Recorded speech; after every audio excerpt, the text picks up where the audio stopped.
Renungan Pagi, Christ Triumphant atau Kristus yang Menang oleh Ellen G. White, 22 November 2025. Mari kita berdoa. Bapa kami yang di sorga, Allah pencipta langit dan bumi, laut dan segala isinya, Allah yang maha besar, maha kuasa, sumber segalanya, yang kami sembah selalu melalui anak-Mu yang tunggal, Yesus Kristus. Terpujilah Yesus, anak Allah yang maha tinggi, yang adalah satu-satunya tangga yang menghubungkan dunia ini dengan tahta Bapa. Pada pagi hari ini kami bersyukur boleh bangun dan berbakti dan sebagaimana membaca dan mendengarkan nasihat firman-Mu, kiranya ini menjadi amaran dan pembaharuan bagi kami semua, agar jangan meninggalkan persekutuan kami dengan malaikat baik, sebab itu akan menuntun kami kepada malaikat jahat. Beserta kami sepanjang perbaktian ini kehendak-Mu yang jadi, ampun kami akan dosa dan salah, karena kami berdoa hanya dalam nama anak Allah yang tunggal, Yesus Kristus, yang adalah Tuhan dan Juru Selamat kami. Amin.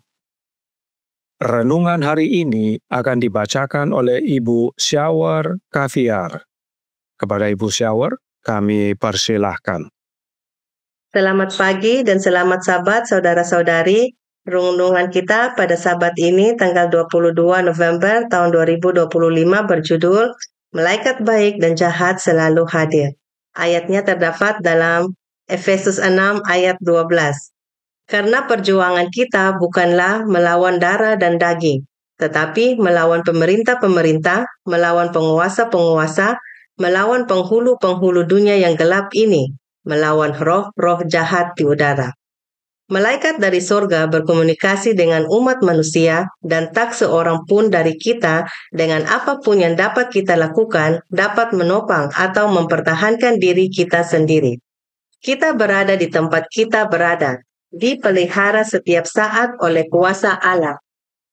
Saya berpikir bahwa kita tidak menganggap pelayanan malaikat surgawi sepenting yang seharusnya.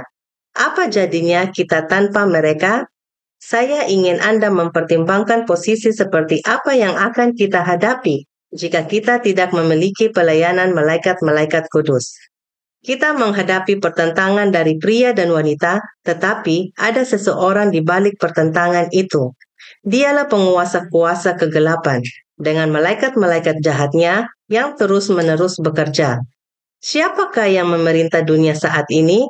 Dan siapakah yang telah memilih untuk berdiri di bawah panji-panji penguasa kegelapan? Ya, hampir seluruh dunia pada umumnya. Seluruh dunia yang belum menerima Yesus Kristus telah memilih pangeran kegelapan sebagai pemimpin mereka. Dan segera setelah mereka berdiri di bawah panji-panjinya, mereka terhubung dengan malaikat-malaikat jahat. Malaikat-malaikat jahat maupun malaikat-malaikat Allah mengendalikan semua pikiran manusia. Setiap ketentuan telah dibuat, segala sesuatu dalam rencana Allah telah diatur sedemikian rupa sehingga kita tidak boleh dibiarkan menuruti dorongan hati kita sendiri, menuruti kekuatan kita yang terbatas, untuk melanjutkan peperangan melawan kuasa kegelapan dengan kekuatan kita yang terbatas, karena kita pasti akan gagal jika kita dibiarkan sendiri seperti itu. Dalam Mazmur, Daud berbicara tentang Allah sebagai tempat perlindungan dan menara yang kuat, tempat perlindungan dan benteng. Kepadanya kita dapat berlari dan kita dapat diselamatkan. Betapa berharganya pemikiran bahwa Allah adalah tempat perlindungan kita dan bahwa Dia akan menjadi penolong kita di segala waktu dan di segala tempat. Dan bahwa dalam setiap keadaan darurat kita memiliki Allah beserta kita. Ia berfirman bahwa Ia akan menugaskan malaikat-malaikatnya untuk menjaga kita dalam segala jalan kita. Di dalam Allah kita memiliki penolong dan kita akan percaya kepadanya. Kita harus senantiasa memandang ke arah itu, percaya bahwa para malaikat Allah ada di sekitar kita, dan bahwa sorga berkomunikasi dengan kita karena para utusan surgawi ini naik turun di tangga cahaya yang cemerlang. Bagaimana dengan kita? Apakah kita berdiri dengan seluruh perlengkapan senjata sehingga kita dapat bekerja selaras dengan para malaikat Allah yang bekerja untuk kita? Jika kita memisahkan diri dari para malaikat ini dengan mengambil tindakan kita sendiri, maka kita menempatkan diri kita di tempat sejahat dapat menggoda kita. Dikutip dalam manuskrip 1 tahun 1890. Terima kasih, Tuhan Yesus memberkati. Terima kasih atas penata layanan Ibu Shower. Tuhan Yesus memberkati. Selamat pagi saudaraku dalam Tuhan. Selamat Sabat. Tentang malaikat jahat dikatakan dalam Thoughts from the Mount of Blessing halaman 116 paragraf 2. Pencobaan adalah bujukan untuk berbuat dosa, dan ini tidak berasal dari Allah, tetapi dari setan dan dari kejahatan hati kita sendiri. Malaikat jahat artinya para malaikat setan, dan pencobaan untuk berbuat dosa adalah berasal dari setan. Itu sebabnya renungan hari ini berkata dalam Christ Triumphant halaman 333 paragraf 3. Kita menghadapi pertentangan dari pria dan wanita, tetapi ada seseorang di balik pertentangan itu. Dialah penguasa kuasa kegelapan dengan malaikat-malaikat jahatnya yang terus-menerus bekerja. Itu sebabnya ayat inti renungan hari ini berkata dalam Efesus 6 ayat 12. Karena perjuangan kita bukanlah melawan darah dan daging, tetapi melawan pemerintah-pemerintah, melawan penguasa-penguasa, melawan penghulu-penghulu dunia yang gelap ini, melawan roh-roh jahat di udara. Lalu, bagaimana agar kita bisa menang? The Desire of Ages halaman 674 paragraf 3 berkata, demikian juga Kristus dalam kemanusiaannya bergantung pada kuasa ilahi. Aku tidak dapat berbuat sesuatu menurut kehendakku sendiri, katanya. Yohanes 5 ayat 30. Inilah teladan Yesus bagi kita. Kita pun dapat menang asal kita memiliki kuasa ilahi. Kuasa ilahi yang mana yang dimaksudkan? The Review and Herald tanggal 4 Juli tahun 1912 paragraf 7 berkata, dari Bapa, Kristus terus-menerus menarik kuasa yang menyanggupkan dia menjaga kehidupannya bebas dari bercak atau noda dosa. Kuasa ilahi yang Yesus terima adalah dari Bapanya. Yesus bergantung sepenuhnya kepada kuasa dari Bapanya. Teladan ini Yesus berikan kepada kita. Kita dapat hidup sebagaimana Yesus hidup, asal kita bergantung sepenuhnya kepada Bapa dan minta kuasanya. Bagaimana caranya? Melalui anaknya, yaitu Yesus Kristus. Kita menerima kuasa itu dari Yesus, dan kuasa itu adalah Roh-Nya yang kudus. Inilah rahasia agar kita dapat menang atas malaikat jahat. Lalu bagaimana dengan malaikat baik?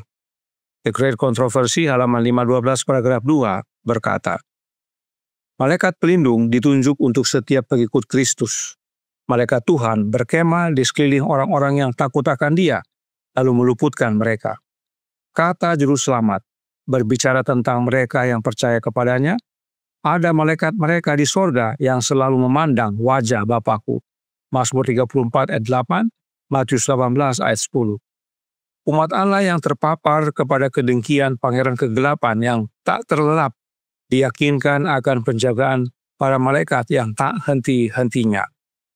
Kepastian seperti itu diberikan karena ada alat-alat kejahatan yang dahsyat yang harus dihadapi. Alat-alat yang banyak, bertekad dan tak kenal lelah. Ada banyak serangan setan kepada kita dan tidak mengenal lelah. Itu sebabnya penjagaan para malaikat Allah kepada kita tidak pernah berhenti. Inilah makna para malaikat yang baik selalu melihat wajah Bapa.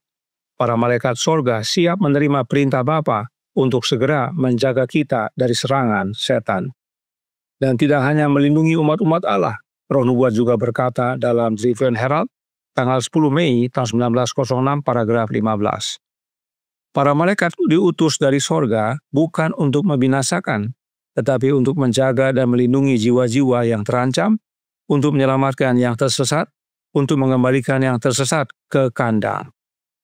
Jadi, meskipun para malaikat tidak dapat memberikan diri mereka menjadi tebusan bagi kita, tetapi para malaikat punya peranan dalam rencana penebusan dan besar peranan mereka. Roh Nubuat juga menyatakan bahwa para malaikat menangis jika kita tidak peduli kepada jiwa-jiwa yang hilang. Dan Council to Writers and Editors halaman 140 paragraf 2 berkata, ada banyak orang yang ingin mengetahui kebenaran. Para malaikat sorga bergerak pada pikiran manusia untuk membangkitkan penyelidikan dalam tema-tema Alkitab. Malaikat baik menolong kita untuk mempelajari Alkitab. Karenanya jangan pisahkan diri dari malaikat baik oleh mengambil tindakan kita sendiri. Sebab jika kita memisahkan diri dari malaikat baik, maka kita menempatkan diri di pihak malaikat jahat. Kiranya kebenaran ini menjadi pembaharuan bagi kita semua. Tuhan memberkati, saya bawa dalam nama Yesus. Amin. Mari kita berdoa. Bapa kami yang di sorga, Allah pencipta langit dan bumi, laut dan segala isinya, Allah yang maha besar, maha kuasa, sumber segalanya, yang kami sembah selalu melalui anak-Mu yang tunggal, Yesus Kristus. Terima kasih atas nasihat yang menguatkan pada pagi hari ini. Bahwa meskipun setan dengan para malaikatnya berusaha menjatuhkan kami, tetapi Engkau ya Tuhan mengutus malaikat-Mu yang baik untuk memelihara kami, melindungi kami dari serangan si jahat. Dan tidak hanya itu, malaikat baik juga menolong kami untuk menjangkau jiwa dan belajar Alkitab. Karenanya tolong kami ya Bapa, karuniakanlah anak-Mu dalam hidup ini, sebab Yesuslah satu-satunya tangga yang menghubungkan dunia kepada tahta-Mu ya Bapa. Dan bila mana kami sudah terhubung melalui Yesus, maka malaikat-malaikat dapat naik turun untuk melayani umat-umat. Beserta kami sepanjang hari ini kehendak-Mu yang jadi, ampun kami akan dosa dan salah, karena kami berdoa hanya dalam nama anak Allah yang tunggal, Yesus Kristus, yang adalah Tuhan dan Juru Selamat kami. Amin.